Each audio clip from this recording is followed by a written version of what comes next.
Welcome to EPG Pathshala. I am Dr. Mrinmoy Pramanik. I teach comparative Indian language and literature at the University of Calcutta.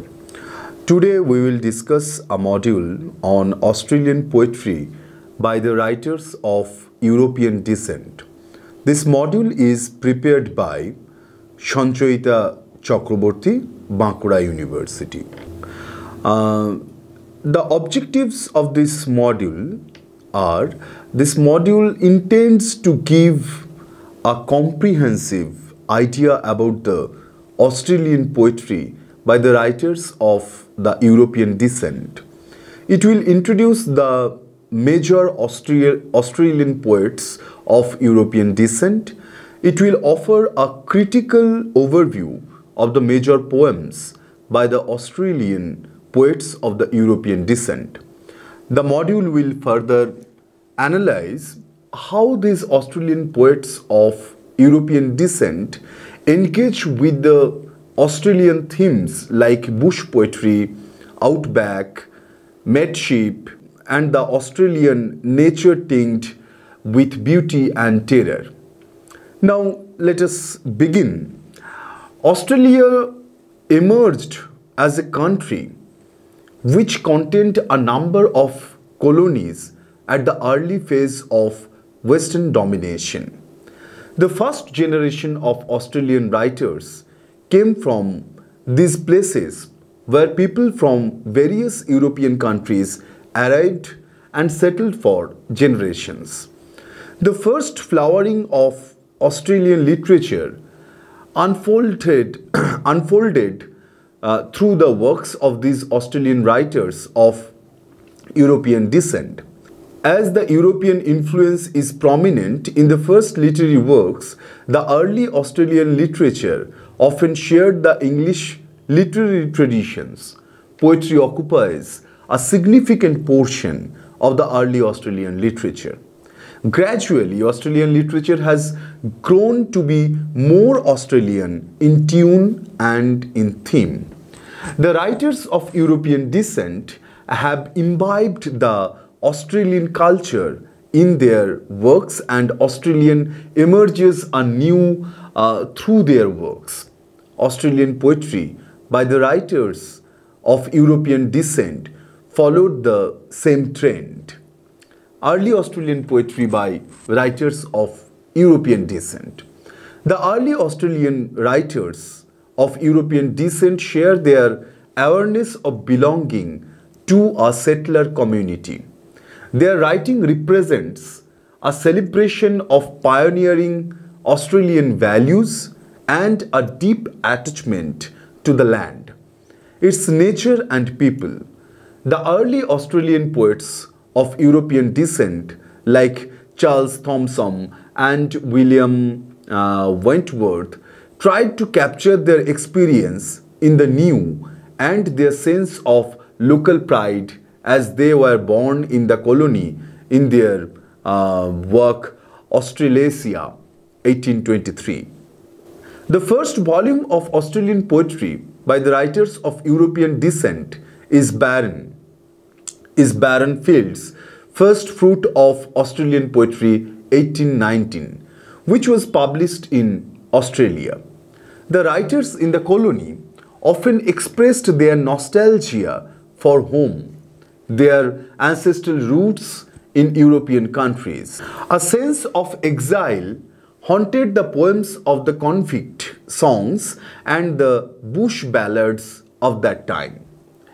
In this early phase of Australian poetry by the writers of European descent, Charles Harpur's poetry presents the feel of 19th century British Romanticism. His poems paint the Australian landscape in the same tune which we find in William Wordsworth landscape poetry.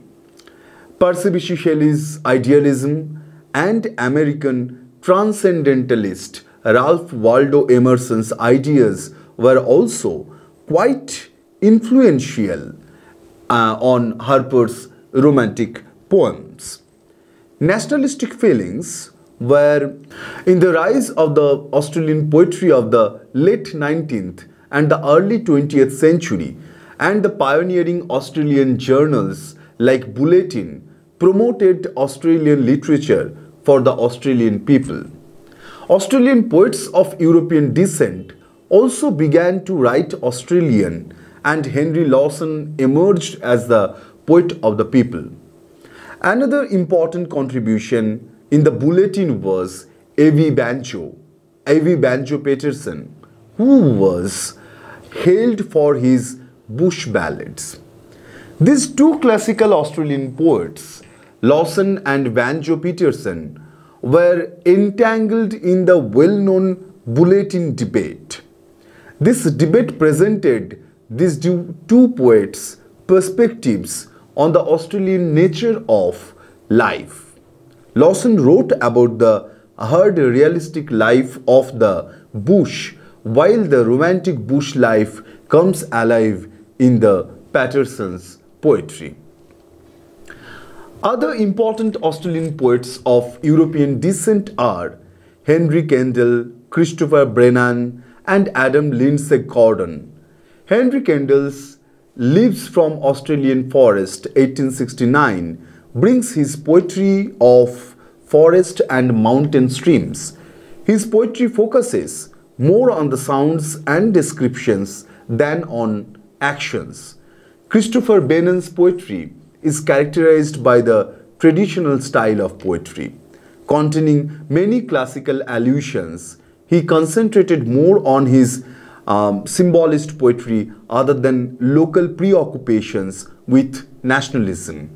His poems in the volume Poems 1913, which was published in 1913, delve deep into the sources of spiritual restlessness through the use of myth and archetype. Adam Lindsay Gordon's poetry presents the traditional representation of Australian life. The poem The Six Stock Rider from his bush ballads and galloping rhymes conveys a sense of comradeship and detailing of bushman's world. Another popular poet of this time, C.J. Dennis, reoriented many of the bush attitudes to the inner city through his verse on the sentimental block. Now let us talk about modern Australian poetry. Modern Australian poetry begins not in the superficial depiction of Australian land and nature, but through a philosophical engagement with the spirit of Australia as rendered in the Australian stories. The poet Dorothy Potter seeks to tell the stories in a way so that they sear into the soul and can never be untold.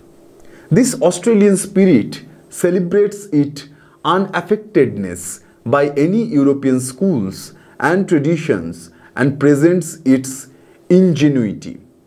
This willing speculation enables a poetic vantage point.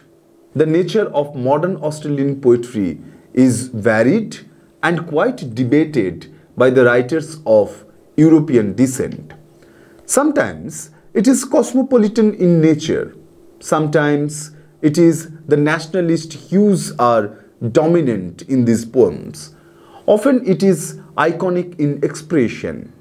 Amidst its wide variety in tunes and expressions, some thematic strains can well be discerned. A deep engagement with the Australian landscape and how the poets imagine it is something central to the modern Australian poetry. A kind of experimental writing is gaining the center stage. During the early decades of the 20th century, two poetic movements arose. These movements intended to define the modern Australian poetry, but from two different perspectives. These two movements, the Zindi Orobaks and the Angry Penguins, began in Adelaide. These two movements played a significant role in shaping the modern Australian poetry. Besides essentially Australian qualities, other national, social, and urban issues are delineated in the contemporary Australian poetry in both realist and surrealist manners. Modern Australian poetry by the writers of European descent took many forms like sonnets, free verse, prose poems, and the unique verse novels. Australian performance poetry and the Australian poetry slam are other popular poetic schools. Now let us talk about the Zindi Orobak movement. The Zindi Orobak movement began in the 1930s. It was a movement of poets who propagated a unique Australian poetry which would depict the distinctive Australian natural landscape such as the desert and the bush in Australian terms. These poems would also incorporate the Aboriginal cultural elements and the Aboriginal perception of the Australian nature. Rex Ingemells was the pioneering figure of the poetry movement of the Australian poets of European descent. Conditional Culture 1938 was the manifesto of this movement, in which Ingemells talked about the specific aims of the movement: a clear recognition of Australian values, the debunking of much nonsense, and an understanding of Australia's history and traditions, primeval, colonial, and modern. For the Zindi Orobak, the European culture is a conditional culture. They nurtured the literary nationalism further in Australian poetry. Unabated Spring 1942, the book of poetry by Ian Moody, one of the founding members of Zindi Orobak movement, imbibed Aboriginal errant words like Alkeringa, spirit of the place, in the poems. Rex Ingemells also wrote 2 volumes of poetry, Gumtops 1935 and Forgotten People 1936, as an outcome of the movement. Another important Zindi Orobak poet was Roland Robinson. Beyond the Grass Tree Spears verse 1944, Language of the Sand poems 1949, Legend and Dreaming 1952, and Black Feller, White Feller 1958 are the major books of verse by Robinson. The last 2 books contained components from Aboriginal culture and dream stories. Now let us talk about Angry Penguins and the literary modernism in Australian poetry. Another important poetry movement began in Adelaide in 1930s, centering on the publication of the literary journal Angry Penguins, founded by a group of Adelaide poets like Max Harris, Geoffrey Darton, Sam Kerr, and Paul Pefevre. This poetry movement promoted the possibility of experimentation, use of impression and surrealism and abstraction in writing poetry. For the leading poets of this journal, the Zindi Orobak movement is limited in its scope. The Anne Mallory works. Max Harris and the other poets like Reed and Nolan of Angry Penguins promoted the poetry of Anne Malley, a fictional poet, as modernist poet. The publication of the poetry of Anne Malley and Harris' propagation for this poetry was known as the Great Anne Malley Hoax in the history of Australian poetry by the writers of European descent. As Harris failed to realize the fictional entity of Anne Malley, but the legacy of Anne Malley relives through various paintings and fictional text. Sidney Nolan and Gary Shedd chose Anne Malley as a theme for their paintings. Peter Carey's novel My Life as a Fake is based on the theme of the artist as hoax and derives from the Ern Malley hoax. Now let us talk about mediative verse and other developments of modern Australian poetry by the writers of European descent.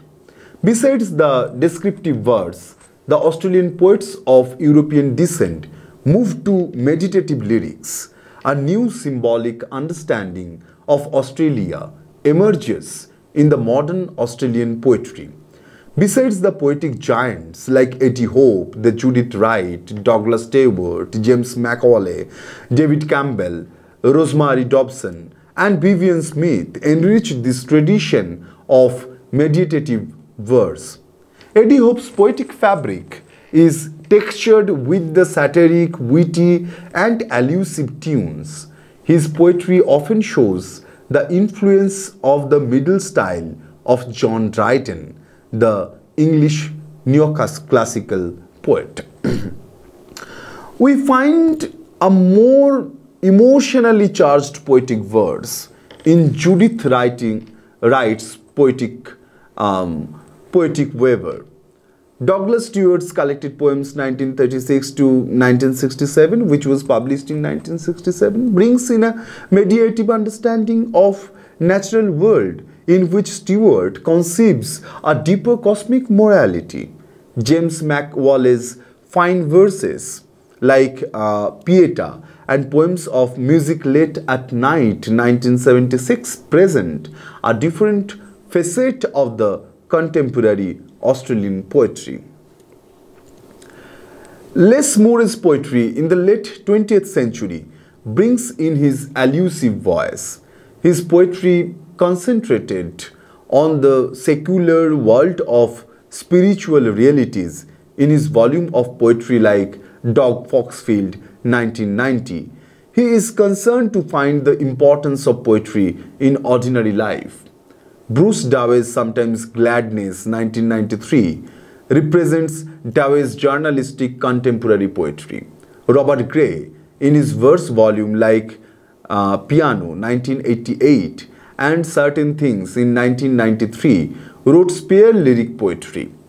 Robert Adamson's The Clean Dark 1989 and John Tranter's The Floor of Heaven, which was published in 1992, presents modern experimental poetry.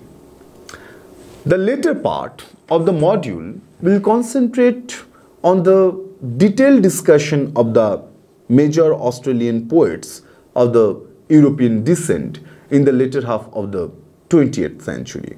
And the poets like Eddie Hope is one among them. Eddie Hope, as an Australian poet of the European descent, was quite conscious about the effect of the ancestral English poetry tradition and a simultaneous claim of writing Australian on the Australian writers of the European descent. Actually, the Australian literature was primarily written in the language of the settlers in English, but the thematic structure is rooted in the soil of Australia. Besides the modern urban landscape of advanced technological progress derived from the Western society, the Australian life of the bush and the desert, the ragged geographical reality of the vast continent reside side by side. This paradoxical understanding of Australian life and nature characterizes the poetry of Eddie Hope. He is observant and individualistic in his response to the basic human experience, allusive and often erotic. His wit is poignant in his poetic expressions. His poetry turns to the conservative side. He is not a man of vernacular Australian. His poetic structures consist of both dialogic and ironic perspectives. His worldview presents a dialogue between the classical European poetics and the Australian spirit. His understanding of Australia is paradoxical as presented in his famous poem Australia. He wrote, "A nation of trees, drab green and desolate grey, in the field uniform of modern verse, darkens her hills, those endless, outstretched paws of sphinx, demolished or stone lion worn away." Australia opens with this tone of ironic understatement. The Australian nature is painted with drab green and desolate grey, and the first few stanzas of the poem portray the geographical as well as the intellectual and emotional landscape of contemporary Australia. An Eliotesque urban Australia comes up in the following lines of the poem, where a sense of cultural deprivation is predominant. At the end of the poem, the poet anticipates the coming of the prophet out of lush jungle of modern thought to cure the cultured apes of their intellectual barrenness. Another brilliant satiric creation is standardization, which mocks at the superficiality of the man-made creations and celebrates the power of nature, which produces volumes of shapes and sustenance. I see, stooping among her orchard tree, the old, sound earth, gathering her windfalls in, broad in the arms and stiffering in the knees. Pause, and I see her grave, malicious grin, for there is no manufacturer competes with her in the mass production of shapes and things. Over and over she gathers and repeats the cast of a face, a million butterfly wings. Hope thinks that nature, as the mother figure, standardized his ultimate needs and pains. Therefore, the man's understanding of standardization is fatuous. Rather, the fall of morals and human values is criticized in his poem in Hope's characteristic biting satire. Judith Wright, championing the Australian land and the Aboriginal rights. Hailing from the family of the pioneering pastoralist who settled in New England, Judith Wright was conscious of her ancestral liberal humanist tradition.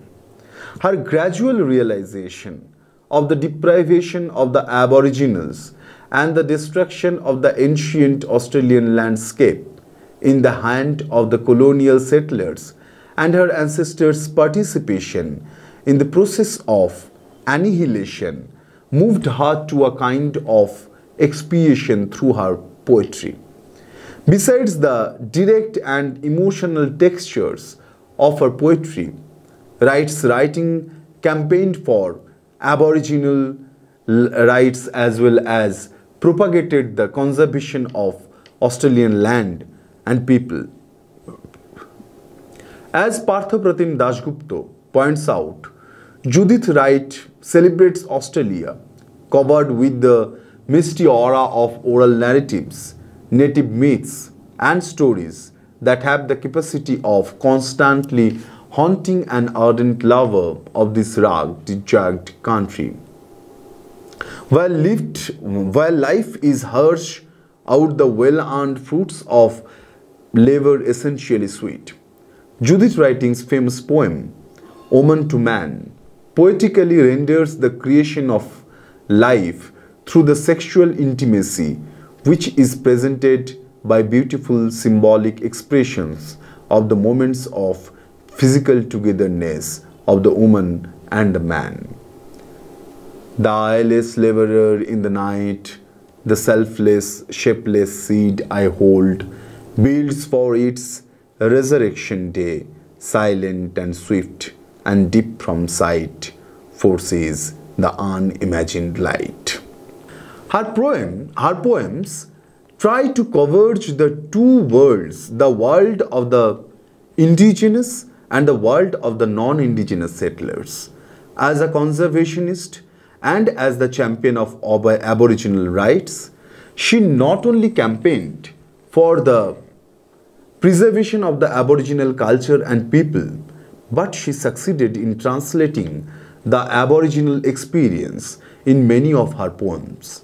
According to John Williams, in her own way, she has taken a step further for us in the expression of Australian national, spiritual and environmental values in her poetry. Now let us talk about Kenneth Slessor and R.D. Fitzgerald's poetry.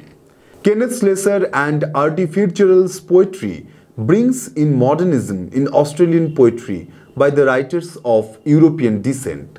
Slessor's volume of poetry, Earth Visitors, 1926, and Five Bells, 1929, focus more on image and symbols.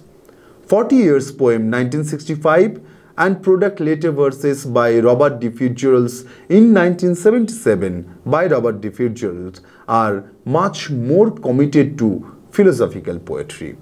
Their later poems deeply engage with the varied concept of history and time.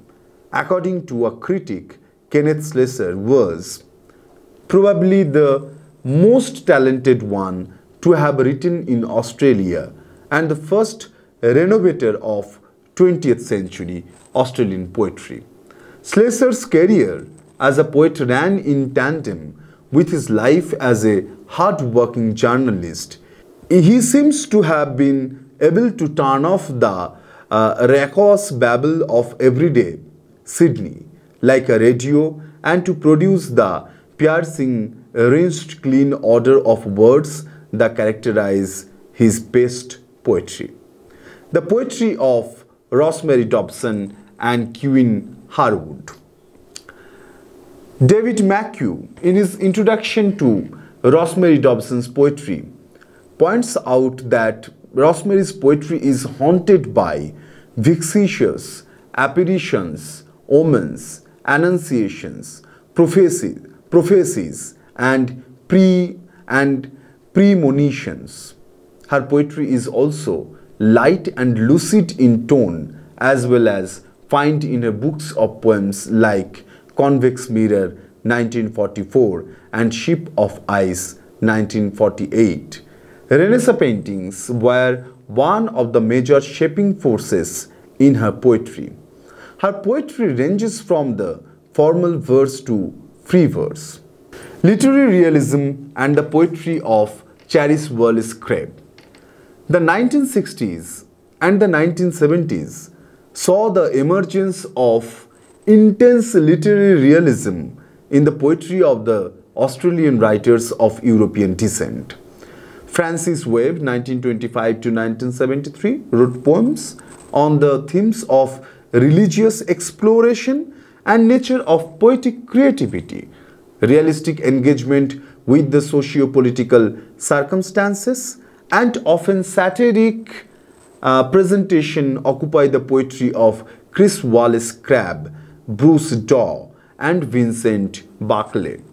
The poetry of Bruce Daw represents his satiric portrayal of the social and political issues, religious overtones, and traditional literary realism can also be traced in his poetry, published in his book No Fixed Address, 1962.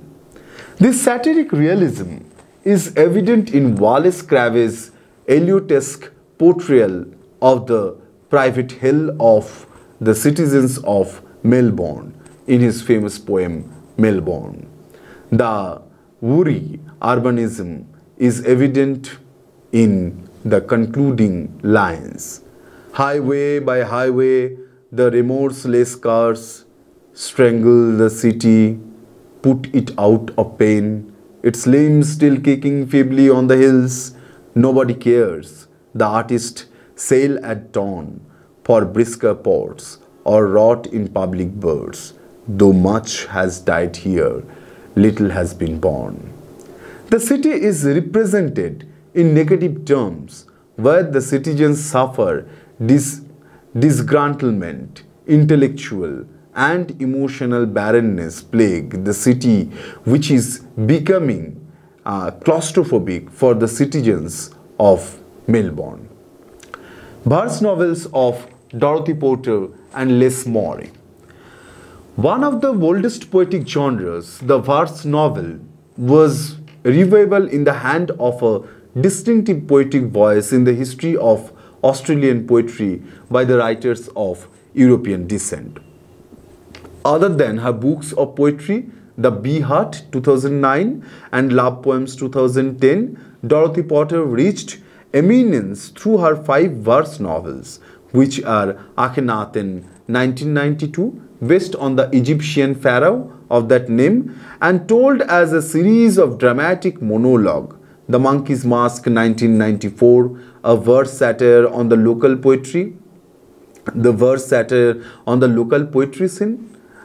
What a Piece of Work 1999, dealing with a psychiatrist perception. Wild Sarmis 2002, engaging with the double perspective of a woman astronomer and her dying academic husband. And El Dorado 2007, a thriller set in Melbourne. The Oxford Companion of Australian Literature discusses Les Moore's poetic style in the following way.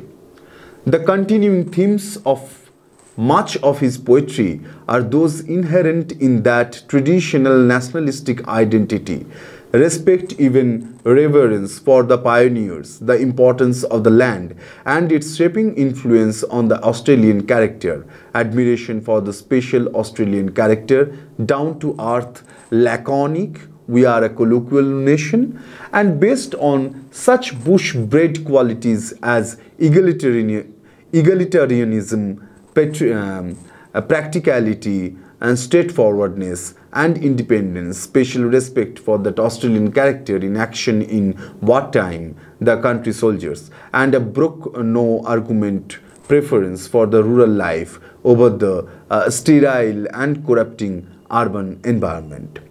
Beside the famous volumes of poetry like the Vernacular Republic of 1976 and Dog Foxfield in 1990, Les Moore also contributed in the flourishing of the genre of verse novels. The Boys Who Stole the Funeral 1980 and Fred Neptune, a novel in verse in 1999, are the verse novels written by Moore. Now, let us summarize our whole discussion. What we have learned from this module. Australian poetry by the writer of European descent began its journey under the influence of the European poetic traditions. A sense of nostalgia and exile also haunted the poems of the early Australian writers of European descent.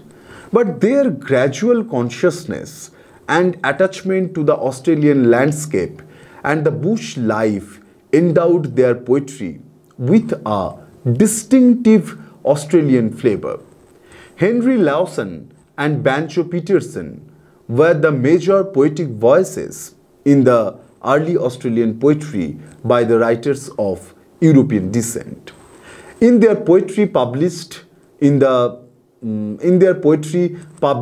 leading Australian literary magazine, Bulletin, they represented two perspectives of the bush life, one realistic and other a romantic celebration of bush people's lived experience. Henry Kendall, Christopher Brennan, Adam Lindsay Gordon and C.J. Dennis were major poets during this phase of Australian poetry. Modern Australian poetry contemplates more on the philosophical engagement with the nature of being Australian by retelling and reshaping the Australian stories, its myths and symbols. Two poetic movements like Zindi Aurobax and The Angry Penguins debated two aspects of Australian poetry. The Zindi Orobak intend to present the Australian culture in propagating a kind of literary nationalism, while The Angry Penguins promoted experimental iconic verse. Poets like Douglas Stewart, James McAuley, David Campbell, Rosemary Dobson, Vivian Smith wrote mediative verse. The satiric and allusive poetry of Eddie Hope and the emotionally enriched verse of Judith Wright present a convergence of the two worlds of the indigenous and the non-indigenous literature and culture. Thus, texture of modern Australian poetry by the writers of European descent is varied, experimental, and rich with philosophical and mythical meanings. For further reading, you can follow the reference list and the links provided here, and there is also a self-assessment file that also you can consult. Thank you.